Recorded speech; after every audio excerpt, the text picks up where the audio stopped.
Nation. My name is Peter Klein. Thank you all so much for downloading and for listening, or those of you watching on YouTube. Again, my name is Peter Klein. You can find me on social media, Twitter and Instagram. I'm at PrimetimeKlein, twitch.tv/PrimetimePK. You can email the show, couchpotatodiary@yahoo.com. Coming up on the show today, the Toronto Blue Jays with their biggest win of the year. CFL Power Rankings continue as we kind of pass the halfway point of the CFL season, and we continue our NFL preview by stepping away from current stuff in the NFL and taking a look at what's going on all time, just giving an all-time player ranks, which I'm sure will create no conversation whatsoever. So thank you all so much for downloading, like I said, for listening. If you are listening, rate, review, subscribe wherever you can. If you're watching us on YouTube, it's me, my two cats, and my dog in here. It is YouTube. That's where I was. My cat just came up and said hi. On YouTube, you can see the ears. But yes, YouTube, like, subscribe, all that fun stuff. Let's get into it with a little bit of talk around the Toronto Blue Jays.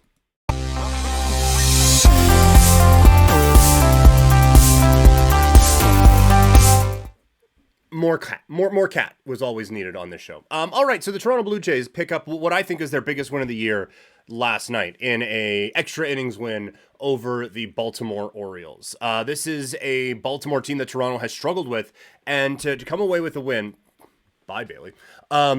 She's an O's fan. It's touchy. But to come away from this one with a victory, Kikuchi has a bit of a rough one. 4 2/3, 7 hits, 3 runs only, but that's, 7 hits is a lot. He walked a couple more as well. So it wasn't his best outing, but to come away from that one with a victory and now set yourself up where Gausman goes tonight, and now you're starting to feel like you're in a pretty good spot. This could get a little bit interesting for this Blue Jays club, and they need it so badly right now with what Seattle is doing. And I think right now, from a Blue Jays perspective, you have to stop looking at just Seattle. I think Arizona's in play, or not Arizona. That'd be nice. I think the Astros are in play, and I think the Texas Rangers are in play right now as well. As the Rangers tried to load up, but they are kind of coming back down to everyone, as is Tampa Bay. It would be nice if the Blue Jays could get this thing going in the division as well. But for right now, there's a few teams that I think the Blue Jays can set their sights on, and they only have to pass like one of them if they're going to get into a playoff spot. So it's an exciting time for the Blue Jays. And then again, to come up with some of the big hits that they ended up getting. God, there's cat hair everywhere. To come away with some of the big hits that they ended up getting. Brandon Belt just continues to be such a revelation for this team. He comes up with the big hit in this one, but those are the types of hits that this team had been missing for quite a while. So for Toronto to come away from that, hi Bailey again. Toronto to come away from this game with a victory is it feels so good. And now Gausman giving them a chance to win the series tonight in Baltimore. This is a Blue Jays team. We've said it before. They are just like a few guys improving just a little bit away from turning into a real contender in the big leagues. And so I have not ruled out anything yet when it comes to the Toronto Blue Jays and their kind of place right now in the American League. So it feels very good to be a Blue Jays fan today. And as I've said before, as my cat continues to make appearances, as I have said before, that this is a team that has I think, real shot of doing some damage. You don't love a rough outing from Kikuchi, but you love that they were able to kind of minimize a lot of the damage anyway and still come away with a win. So great things ahead, I think, for the Toronto Blue Jays. Nothing real in depth on this. It's just amazing to see the Yankees complete free fall. And now what looked like a burden at the end of the year where the Jays had Yankees, Tampa Bay, now you are looking at the Yankees are probably going to bring up their kids. I don't think that's going to make a world of difference for this team right now. Can any of them pitch? Not really.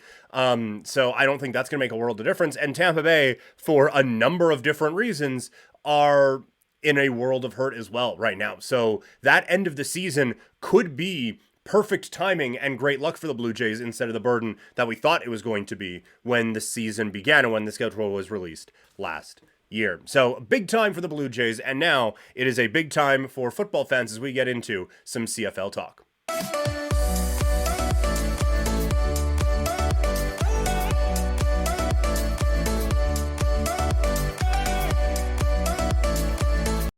we have a change at the bottom of our CFL Power Rankings. I don't know if they're no longer the worst team in the CFL, but I mean, they got their first win. So we got to bump them out of there for 1 week. It is the Edmonton Elks moving up to 8 and dropping down in the 9 spot, the Hamilton Tiger Cats. It's been a disaster year out in Hamilton. I mean, they're still in it because that whole division continues to be kind of bad. But this is a real rough one for Hamilton. And now Edmonton, Trey Ford just bringing some life into this team. They have major changes, a lot of controversy around this team. And it has to be great for them to come away with an actual W in this game. So congratulations to them for moving up from 9 to 8. In at 7, the Ottawa Redblacks. I had faith a while ago, and that is dwindling here greatly as this goes on. So number 7, the Ottawa Redblacks. At 6, the Calgary Stampeders. Once again, kind of coming back down to earth a little bit after a big win over Toronto. They get the Argos again this week, so maybe they have the Argos kryptonite, or maybe it's going to be a motivated Argos team that's ready to avenge their first loss of the season against Calgary. But either way, this is just, try as they might, this is just not a great Calgary Stampeders football club. At 5, it is Montreal. That's a very strong team out in Montreal that's probably going to reside in the 4 spot quite a bit, but Saskatchewan gets a win over one of the top 3 teams, so you got to give it to them. Saskatchewan moves back into number 4.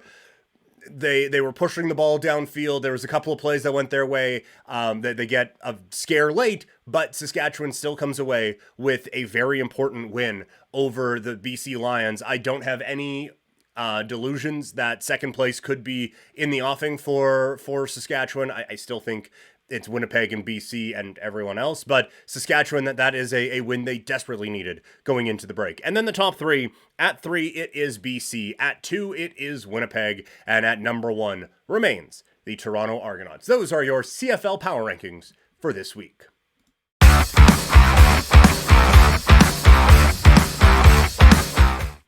All right, let's now get into some more NFL talk as we get ready for the start of the regular season. I want to do a few, as we go along with the show, a few historical check-ins, if you will. So we are going to look at who I believe are the top 10 players in the history of the NFL. In at number 10, this one, it might ruffle a few feathers a little bit, but it is just a credit to who I think is the most talented football player I've ever seen, and that is Patrick Mahomes. Yes, the young quarterback, I'm already putting him in my top 10. 2-time Super Bowl champion, 2-time Super Bowl MVP, 2-time MVP, NFL Offensive Player of the Year in 2018, 2-time first-team All-Pro, second-team All-Pro in 2020, 5-time Pro Bowler, 2-time NFL passing touchdown leader. He's 84th all-time in passing yards and 58th all-time in passing touchdowns. So he has some work to do in the counting stats, but he is already among the elite of the elite when it comes to Super Bowl championships and some of the hardware that he has brought in.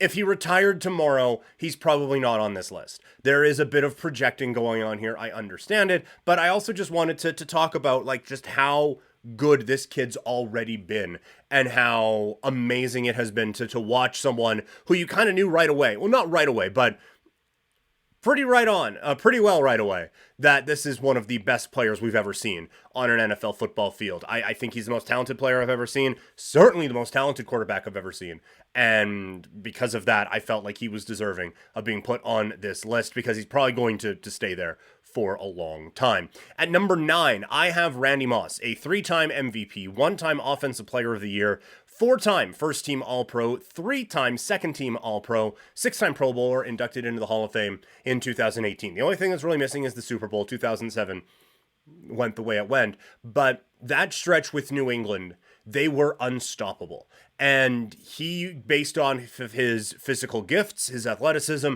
and how much he worked on his craft, he was unguardable for years and years and years and years and years. And how the Raiders weren't able to take advantage of him, I will never know. But it's also how did this guy not win a Super Bowl with his time with Chris Carter and Dante Culpepper out in Minnesota to his time with Tom Brady that kind of revitalized this second era, or I guess maybe extended the first era of Tom Brady's run.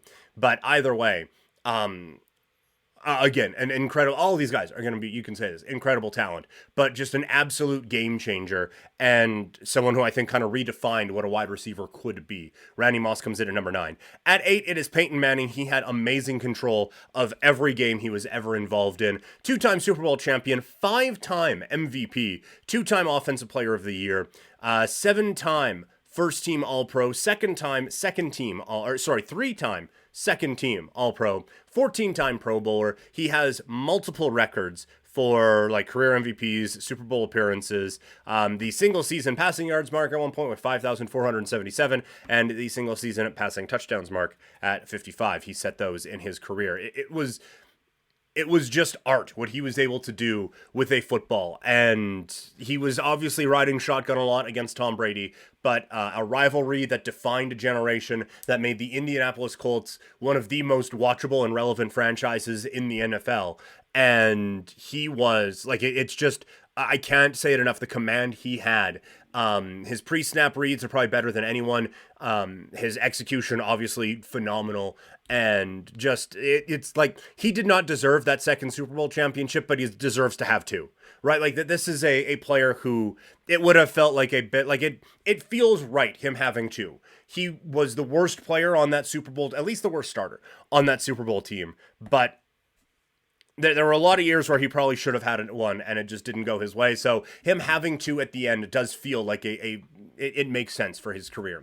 At number 7, I put Deion Sanders, 2-time Super Bowl champion, Defensive Player of the Year, 6-time All-Pro, and an 8-time Pro Bowler. He goes into the Hall of Fame in 2011. By the way, Peyton Manning went in 2021. But Deion Sanders, a corner who a lot of people drew inspiration from, and like, he is one of those, like, he's your favorite corner, that type of a player. Also, I don't think it gets talked about enough that this guy played in the Super Bowl and in the World Series and was a legitimate big league baseball player while being one of the best NFL players who have ever lived.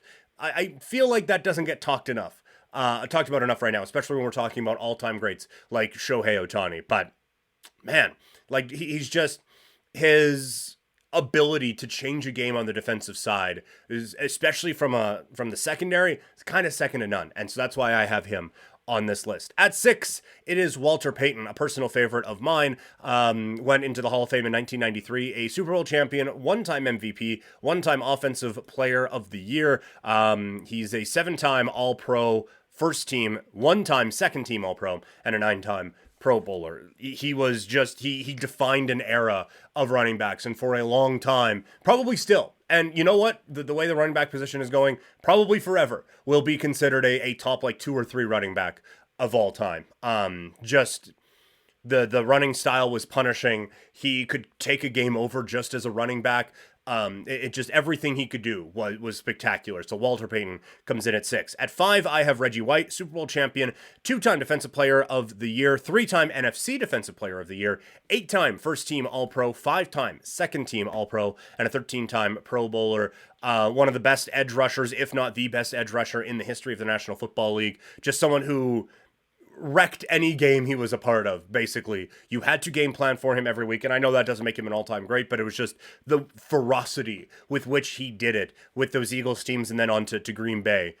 Just unbelievable. At 4, Lawrence Taylor, the best defensive player of all time, in my opinion. Hall of Fame class of 1999. 2-time Super Bowl champion, 1-time MVP, 8-time First Team All-Pro, 2-time Second Team All-Pro, 3-time Defensive Player of the Year. He was also Defensive Rookie of the Year. When you're so good, you make another position valuable. That is really impressive. They made a movie about it. Turns out it was a bit of a sham, but they made a movie about it. He was just unstoppable.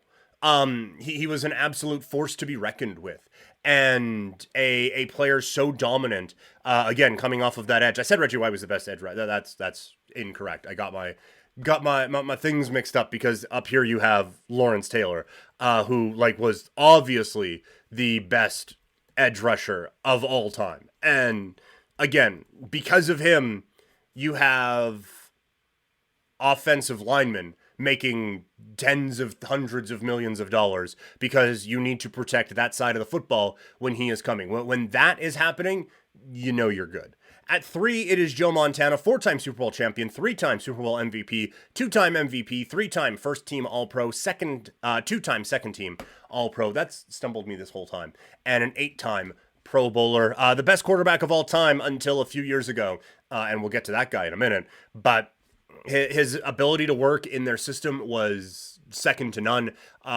His ability to come through in big moments, second to none. He was the perfect quarterback at the perfect time for the perfect team. And that is still one of the all-time great teams of all time. So, all-time great team of all time. That's it. But like, there's just anything you wanted from a quarterback at that time, he could do, and he was better than anyone at it. At 2, it's Jerry Rice. 3-time Super Bowl champion, 1-time Super Bowl MVP, 1-time MVP, 10-time first team All-Pro, 1-time second team All-Pro, 2-time Offensive Player of the Year, 13-time Pro Bowler, all-time leader in receiving touchdowns, receiving touchdowns, receptions, and consecutive 1-reception games with 274. He, for a long time, was kind of just the consensus GOAT. He could do everything out on a football field. You could not stop him. You could throw your entire team at him. You could not stop him. Whether you wanted him underneath, whether you wanted him over the top, in whatever scenario you wanted Jerry Rice to be in, Jerry Rice was the best. That's it. If you were to pick one receiver in the history of the NFL who needed to make a catch to like save Earth from invading aliens, it would be that guy. And at number 1, it's Tom Brady, 7-time Super Bowl champion, the most in NFL history, more than any other sports franchise, or more than any other NFL franchise. I guess the Blue Jays don't have any Super Bowls, but you know what I mean. 5-time Super Bowl MVP, the most all time. 3-time MVP, 3-time All-First Team All-Pro, 3-time Second Team All-Pro, 2-time Offensive Player of the Year, 15-time Pro Bowler.